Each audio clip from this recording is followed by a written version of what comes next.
একটি বিন্দু এমনভাবে চলছে যে y অক্ষ হতে এর দূরত্ব 2 বিন্দু হতে এর দূরত্বের দ্বিগুণ। তাহলে আমাদেরকে নির্ণয় করতে হবে সেই বিন্দুটির সঞ্চার পথের সমীকরণ। তাহলে প্রথমে লিখি সমাধান। এখানে আমরা স্থানাঙ্ক ব্যবস্থায় আগে বিন্দুটি স্থাপন করি। 2 বিন্দু, তাহলে এদিকে 1 ঘর 2 ঘর ধরলাম। এটা হচ্ছে এ 2 একটা বিন্দু। এরপর আমাদেরকে এমন একটি বিন্দু নির্ণয় করতে বলছে যা আমরা ধরতে পারি পি এক্স ওয়াই একটি বিন্দু। আমরা ধরলাম পি এক্স ওয়াই একটা বিন্দু। তাহলে শর্ত হচ্ছে এরকম, একটি বিন্দু এমনভাবে চলছে, এই বিন্দুটি এমনভাবে চলছে যে ওয়াই অক্ষ হতে এর দূরত্ব, ওয়াই অক্ষ হতে এই পি বিন্দুর দূরত্ব 2 বিন্দু হতে এর দূরত্বের দ্বিগুণ। অর্থাৎ 2 বিন্দু হতে পি এর যে দূরত্ব ওয়াই অক্ষ হতে তার দূরত্ব হচ্ছে দ্বিগুণ। তাহলে ধরি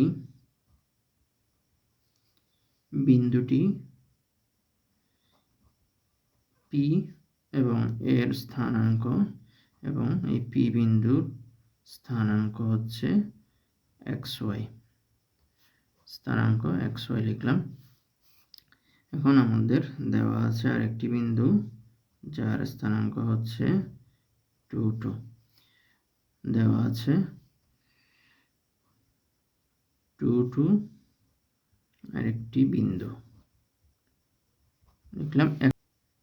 এই ওয়াই অক্ষ হতে পি বিন্দুর দূরত্ব হচ্ছে এক্স, কেননা আমরা যদি এ বিন্দুর অবস্থানটা দেখি তাহলে এ বিন্দুর অবস্থান হচ্ছে এই ওয়াই অক্ষ থেকে 2 একক দূরে, অর্থাৎ তার এক্সের স্থানাঙ্ক যতটুক ততটুক দূরে হচ্ছে এ বিন্দুর অবস্থান। এখানে যেহেতু এক্সের স্থানাঙ্ক 2, তাহলে এ বিন্দুর অবস্থান ওয়াই অক্ষ থেকে হচ্ছে 2 একক দূরে।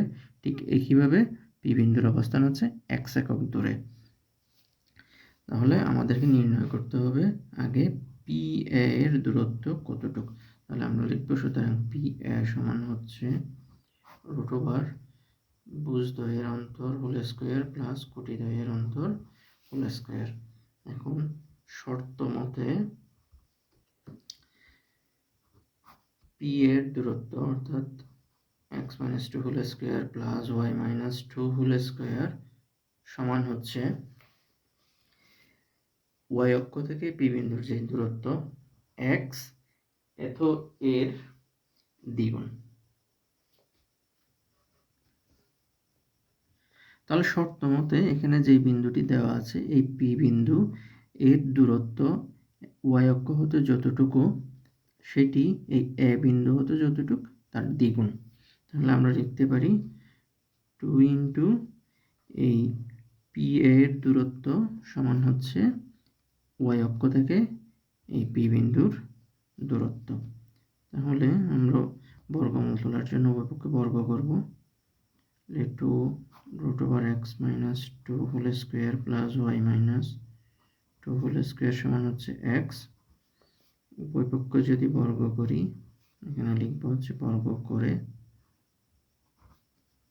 বা 4x - 2 whole square plus y - 2 whole square সমান হচ্ছে x স্কয়ার, বা 4x square minus 4x plus 4 plus y square minus 4y plus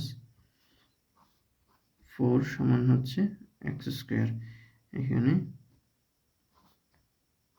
4 সবগুলোর সাথে গুণ হয়ে থাকবে, তাহলে আমরা লিখতে পারি 4x square minus 4 4 16x 16y square 4y square minus 16y plus 16 equals to x square. এখন আমরা সবগুলোকে যদি একপাশে নিয়ে আসি তাহলে পাচ্ছি 3x square plus 4y square minus 16x minus 16y plus 32 equals to 0।